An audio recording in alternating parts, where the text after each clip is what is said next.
Well, on September 26, 2017, my buddy Craig Johnson was killed by Bonner County Deputy Dean, who shot him in the back twice.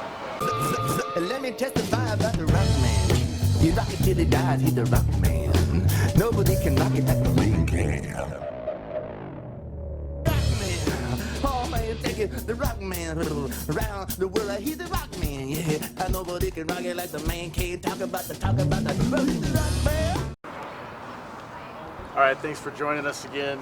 I'm here with Jim Lady, and he's going to give us some information about Craig Johnson. Now, Craig Johnson, at least in my mind, he was murdered by the Bonner County Sheriff's Department.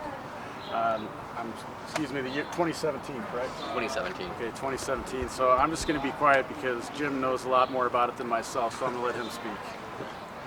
Well, on September 26, 2017, my buddy Craig Johnson was killed by Bonner County Deputy Dean, who shot him in the back twice. It all started from a welfare check that was 34 hours earlier, where the Deputy Madden showed up at midnight to his house and woke Craig up. Craig didn't know who just pulled up to his house, so he walked out with a handgun on his porch and told whoever drove up to get off his property. The encounter lasted about 1 minute of Craig yelling at the person to get off his property, and then finally he realizes it's a deputy. The deputy announced himself once, but it was while Craig was yelling. And Deputy Madden also says Craig never aimed the gun at him. And so then Craig goes back into his cabin. No harm, no foul. That pissed off Bonner County deputies, and they went and got a $30,000 felony for his arrest for assault on an officer, for coming out on his own porch with a handgun to see who the intruder was. 34 hours later, they came back. They never notified Craig he had a warrant for his arrest. They came back with a SWAT team and a Bearcat armored vehicle, and they had 2 snipers hiding in the woods. And when Craig came walking out of the cabin, after they had called him and told him to come out because he had a warrant, Deputy Swanstrom, one of the snipers in the woods, claimed Craig was holding a handgun by the barrel in his left hand with the handle pointed down. Nobody carries a loaded handgun that way. Claims that's what Craig was doing, and then when Craig saw the deputies, that Craig transferred the gun to his right hand, aimed it, and then the deputy that shot him, Dean, says that Craig started to rush the deputies. And what's interesting about that was for him to be shot in the back, there's no way he could have been facing the deputies. Not only that, but for him to be aiming a gun, that meant that there should be a certain bullet hole pattern, but it doesn't show that way. It shows he never raised his arm. And on top of that, the gun that they claimed he had supposedly was dropped in the dirt, kicked 8 feet away by Deputy Stella, but the gun has 0 dirt on it, no recognizable DNA, no recognizable fingerprints.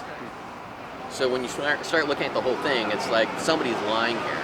And we reported it to the prosecutors, and they refused to do anything about it. They say that's not their part of their investigation. They just want to know if the shooting was justified. So nobody's been held accountable for it. That seems to be the story with most of these cases.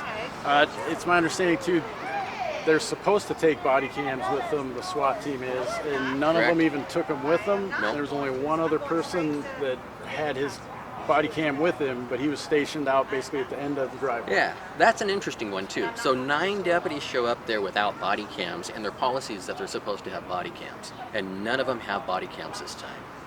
Except for one, which is Deputy Gagnon. And the interesting thing about Deputy Gagnon, he was out by the driveway.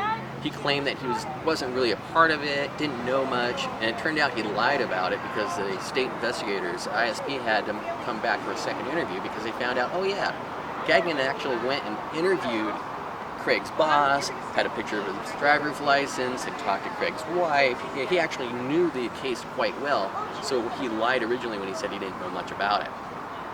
Go back a little bit further, he was also involved in the shooting with Adam Deacon Foster in Blanchard in January of 2017.